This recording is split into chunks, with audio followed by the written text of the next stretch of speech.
Hi friends, last వీడియోలో పచ్చి పులుసు ఎలా చేయాలో చెప్తాను కదండి. సో ఈరోజు వీడియోలో పచ్చి పులుసు ఎలా చేయాలో తెలుసుకుందాం. మనకి అరటికాయ, పనసపొట్టు ఇలాంటివి చేసుకున్నప్పుడు ఒంట్లో వేడి పెరుగుతుందండి. సో అలాంటి వాటికి దీన్ని కాంబినేషన్గా చేసుకుంటే వేడి చేయకుండా ఉంటుంది. దీనికి కావాల్సిన పదార్థాలు ఏంటో చూద్దామండి. 2 నుంచి 3 పచ్చిమిరపకాయలు, చిన్న అల్లం ముక్క, ఒక 2 టీ స్పూన్ల జీలకర్ర, 8 నుంచి 10 వెల్లుల్లి రెబ్బలు, అలాగే చిన్న ముక్కలుగా తరుక్కున్న ఉల్లిపాయ, చిన్న బెల్లం ముక్క. ఇది అమ్మమ్మలు నానమ్మల కాలం నాటి రెసిపీ అండి.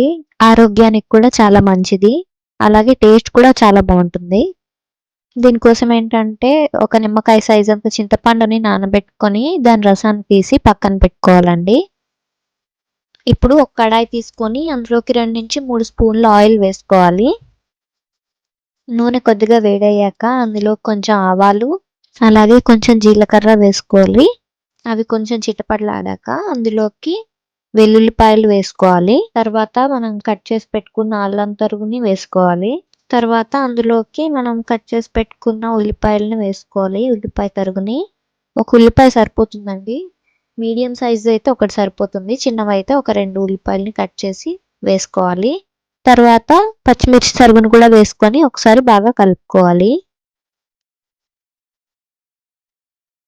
ఇదేంటంటే ఇంట్లో మనకి కూరగాయలు లేనప్పుడు, ఏం తినాలనిపించినప్పుడు ఇలాంటి రెసిపీస్ చేసుకుంటే హెల్త్కి మంచిది, అలాగే టేస్ట్ కూడా బాగుంటుందండి. నోరుకు కూడా చాలా రుచిగా అనిపిస్తాయి. ఇలాంటివి చాలా త్వరగా అయిపోతాయి కాబట్టి దీనికి శ్రమ కూడా పడక్కర్లేదండి ఇలాంటి రెసిపీస్ కోసం. ఉల్లిపాయలు అవి బాగా వేగాక స్టవ్ ఆఫ్ చేసేసుకోవాలండి. ఇప్పుడు ఇందులో కొంచెం పసుపు యాడ్ చేసుకోవాలి. తర్వాత ఏంటంటే మనం ఇందాక చింతపండు రసాన్ని పక్కన పెట్టుకున్నాం కదా, అది కూడా వేసుకోవాలి. టేస్ట్ చూసుకొని చింతపండు రసాన్ని యాడ్ చేయాలండి, లేకపోతే పులుపు ఎక్కువ అయిపోతుంది. తర్వాత మనం ఇందాక కట్ చేసి పెట్టుకున్న బెల్లాన్ని యాడ్ చేసుకోవాలండి. బెల్లం పొడి ఉంటే అది కూడా యూస్ చేసుకోవచ్చు, అదైతే తొందరగా మెల్ట్ అయిపోతుంది. సో ఇది కూడా వేసుకొని ఒకసారి బాగా కలుపుకోవాలి బెల్లాన్ని. తర్వాత ఇందులోకి రుచికి తగినంత ఉప్పుని వేసుకోవాలి. లాస్ట్లో ఏంటంటే ఒక స్పూన్ మెంతి కారం యాడ్ చేసుకోవాలండి ఇందులోకి. మెంతి పొడి వేరు, మెంతి కారం వేరండి. మెంతి కారాన్ని ఎక్కువగా కర్రీస్లో వాడతామండి మేము. మెంతి వంకాయ ఇలాంటి రెసిపీస్ చేసుకోవడానికి వాడతాము. టేస్ట్ అయితే చాలా బాగుంటుందండి ఇది యాడ్ చేశాక.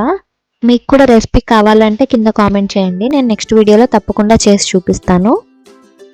ఈ పచ్చి పులుసుని మేము ఎక్కువగా ఏంటంటే అరటికాయ అట్లు, అలాగే పనసపొట్టు కూర ఇలాంటివి చేసుకున్నప్పుడు ఎక్కువగా చేసుకుంటామండి, వాటికి కాంబినేషన్ లాగా.